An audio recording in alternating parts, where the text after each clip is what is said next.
Well, hello everybody, and welcome to the Bavinck Challenge.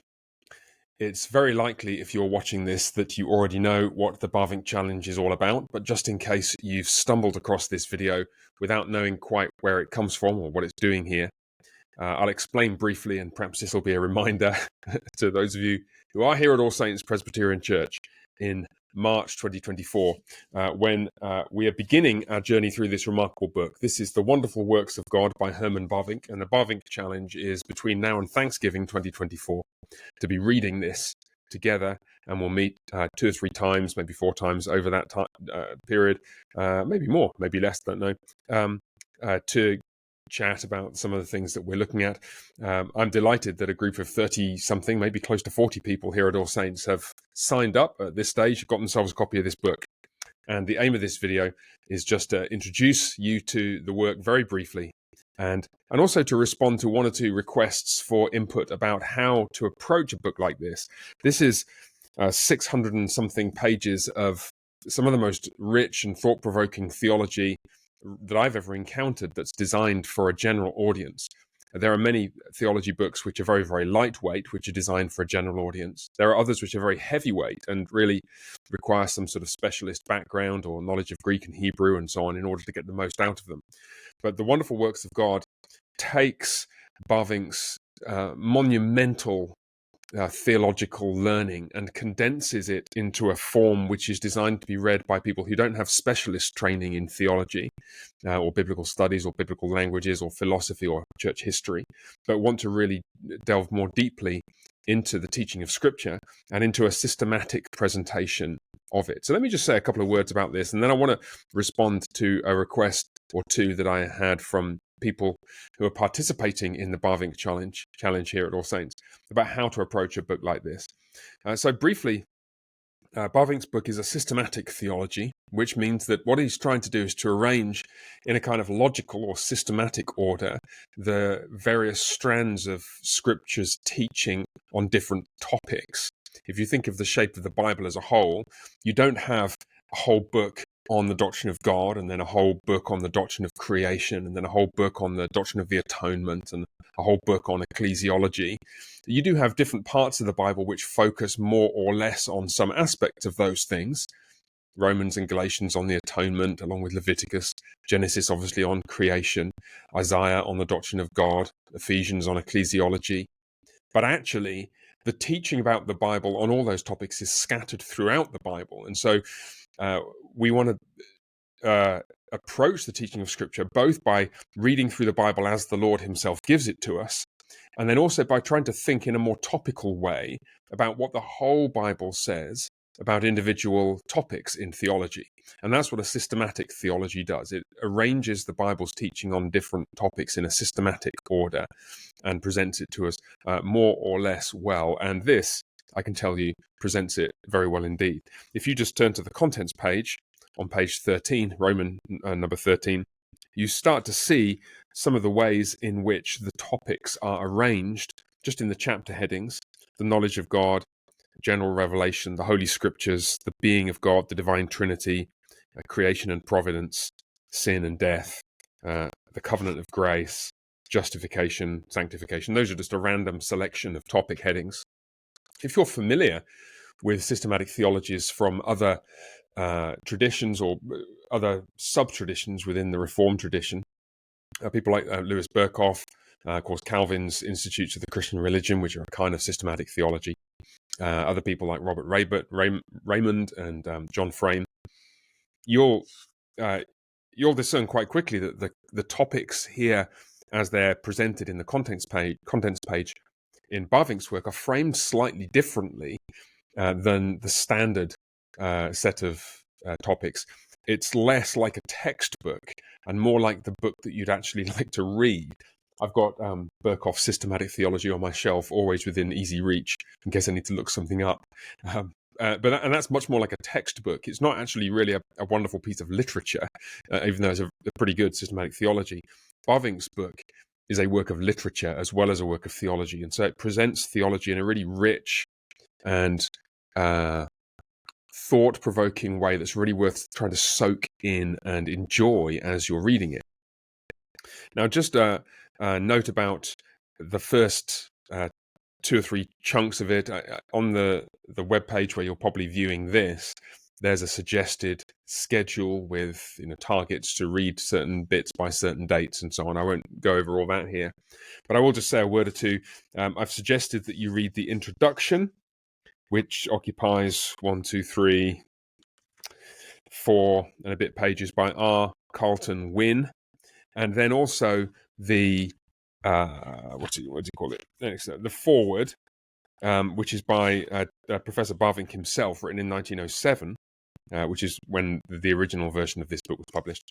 I've suggested, I've not suggested, rather, that you read the translator's preface, which is a few pages, but you might like to read that, or at least skim through it, because it's got some biographical notes on Bavinck, which are kind of interesting, and there's 1 or 2 moments which are quite thought-provoking and helpful to be aware of. But I want to encourage you certainly to read the introduction, the foreword by Bavinck himself, and then to jump into the first chapter, and off you go. That's on page 1, Latin, Arabic numeral 1, with the chapter entitled Man's Highest Good, and just try and stay on schedule with the outline that's on the website. Now, just a couple of practical thoughts, and then I want to give you some more some thoughts about how to actually read a text like this. But just practical thoughts. If you find yourself falling behind the schedule, I kind of want to say don't panic, but I also want to encourage you to try and keep up. I hope the schedule is manageable enough that with diligent application to this opportunity, we'll all be able to get through it in the time that we've got. If you find yourself struggling, obviously this isn't something that you want to abandon other responsibilities for, but it may be that just by kind of rethinking your schedule and trying to set aside disciplined time for this kind of study and reading, you're actually able to keep up when perhaps initially you couldn't. And also, I suspect what might happen is that you, if you're not familiar with or not used to reading material that's quite as intense as this, just the discipline of getting into a regular habit every week, maybe an hour on Sunday afternoon or something, of reading this book will help you to learn to recover some of those habits of concentration that all of us struggle to maintain in a world that's so filled with just distractions. And that really takes me to a couple of comments I want to make about this particular text and why it's significant, or why texts like this are significant, and how reading this might be different from reading other things that we consume more routinely. I don't like recommending bad books. I only really want to recommend books that I think are really outstanding, and in situations where I have to recommend a book that only part of it is good, I try and say which part is good so people don't waste their time plowing through long chapters that really don't have much, I think, good in them. Most books are like that. The vast majority of books have got some good stuff in them, but probably aren't worth the 200 or 300 or 400 pages that they're written on. I think this is an exception. This, for me, falls in the very small percentage, probably about 5% of the books that I personally have read that I think I would go back to. And by that I mean that just the content, the ways in which Bavinck says what he says, the thoughts that he has, the deep learning that lies behind the text, and what it's possible to get out of it by really thinking about it, make it worth coming back to it again and again and again. So what that means is if you approach this in the same way that you read, the 327 emails that you got yesterday, or in the same way that you read, I don't know, the news site that you habitually flick through while you're making your coffee in the morning, or perish the thought, if you read it in the same way you read kind of social media comments, you're really not going to get out of it what's in it. This is a work of rich theological literature that really requires our attention. It's not hard to read. I don't think the language is difficult, and the concepts are rich, they're well presented, they're easy to understand in that sense. But it's not something to flick through in 5 minutes when you're tired. I want to encourage you to try and take a chunk of time, maybe half an hour at minimum, an hour if you can find that amount of time, unless you're an expert at using small amounts of time well. Half an hour to an hour minimum. And just sit down in a place where you're comfortable and you've got a pen and maybe a notebook, or maybe you want to write in the book itself. I'll talk about that in a second.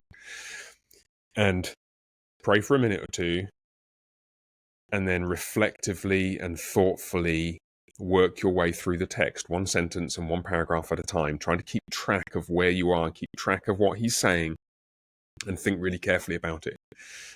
Maybe this is obvious to you, but this isn't like a newspaper. This is not social media level pamphletry, right? This is rich, thought-provoking theological literature. And I think if you're able to set aside 45 minutes or an hour a week, then you'll really, really be blessed by reading this. You'll have many, many unanswered questions by the end of it. There will be questions that you hadn't even thought of before. But that's part of the point. You're being stretched and caused to think about what you're reading. So just so you know what I do when I'm reading in my study, I have this desk over here. I don't need, you can see that on the screen, where I try to keep it clear of all the admin and other things that occupies this desk in front of me. And when I'm reading the scriptures or reading another book like this, I'll turn around there and just kind of clear all the junk away and put my noise-reducing headphones on and just try to become absorbed in the text in front of me, because it's worthy of that level of absorption. On the subject of note-taking, which I've alluded to before, I want to say a word or two about how I approach books like this, and maybe it will be helpful to you as well. I write in my books. I even write in my Bible. Gasp. I know that's horrifying to some people, and I still remember the nervous anxiety with which I first picked up a pencil and started writing in the margins of my Bible. I'm very glad, though, that I do it, and I certainly do it with good books like this. In fact, in my case, a measure of how enriching I find a book is the degree to which I write in it. And so if I look at some of the books, I won't show them to you now, but I can show you this one. Just on the first page, I've got scribbles and notes all over it. Turn over the page.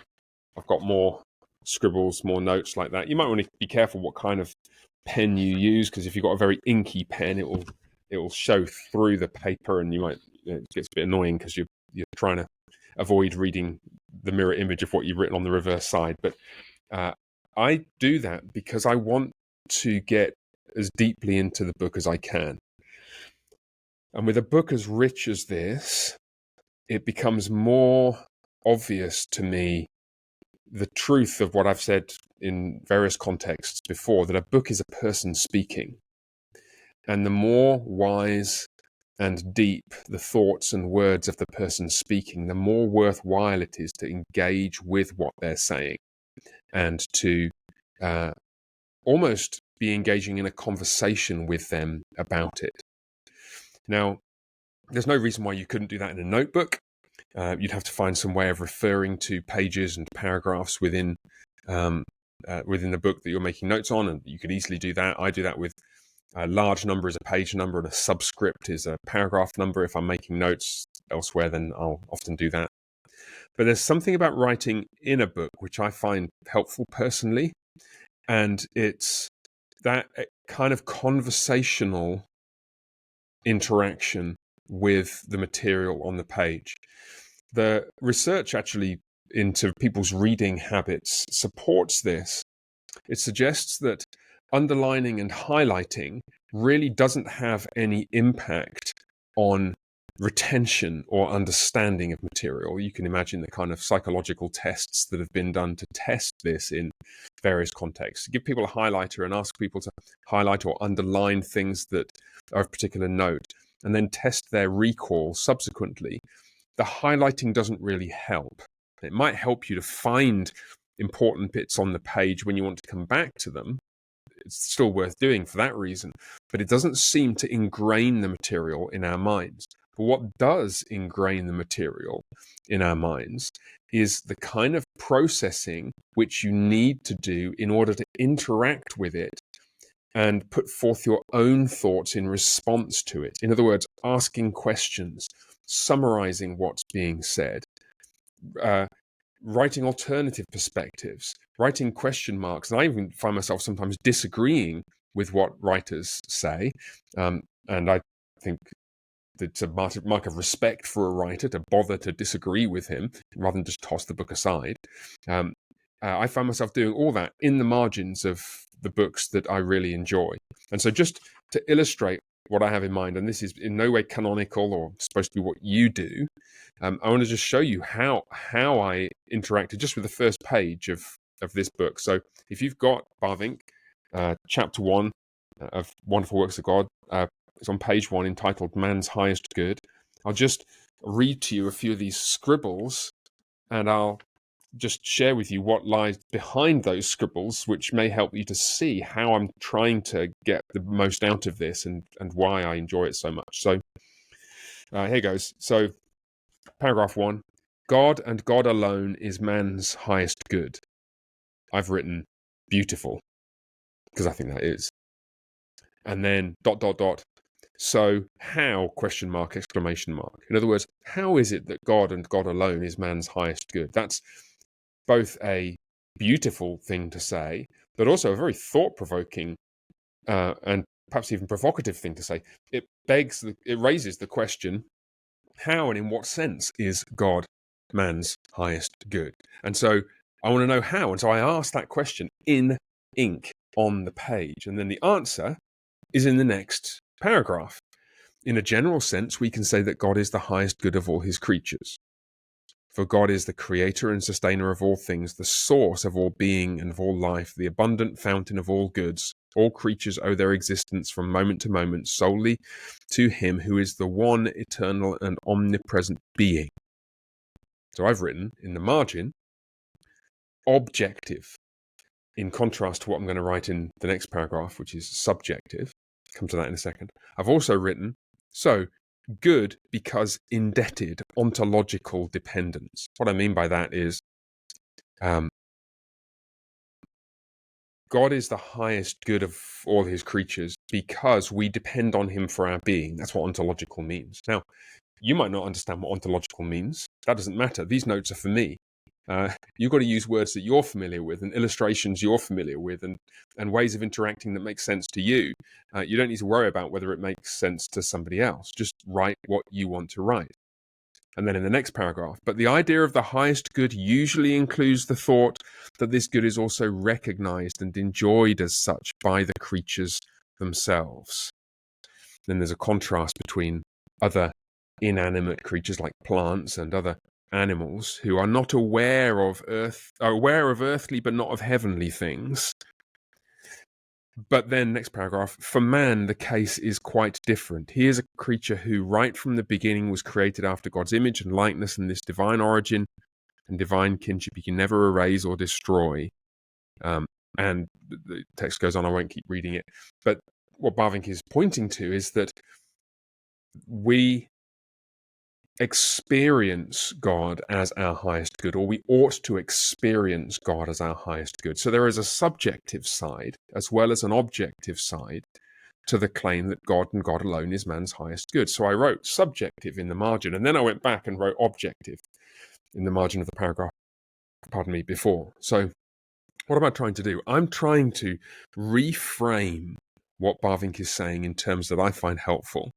And I'm doing it in the book itself. And I want to encourage you to consider doing the same thing. Please don't hear me as wanting you to deface the beautiful volume that you've just spent $25 for. If you'd rather not write in it, don't write in it. That's fine. Get yourself a notebook and do the same. But I want to suggest to you that you will find a new level of engagement with this book if you read it sort of slowly, 6 or 7 pages an hour, 8 pages an hour, carefully working through it paragraph by paragraph, and seeking to draw out of it what the Lord has given Bavinck to put in there. Now, I'm not going to say anything more. This video has gone on quite long enough, but I may produce some more resources just to try and summarize some of the main themes as the chapters unfold here. I'll certainly be in touch with you to arrange a time to meet up and have a drink and just talk about this socially. But I do encourage you finally to consider using the study helps written by Andrew Seiss, our own Andrew Seiss, and also Charles Williams, OPC pastor Charles Williams. I think you'll find them helpful as well. All right, that'll do for me. I hope you have a wonderful time reading this. I'm looking forward to getting together with you to talk about it and to reflect on it. The Lord bless you, and bye for now.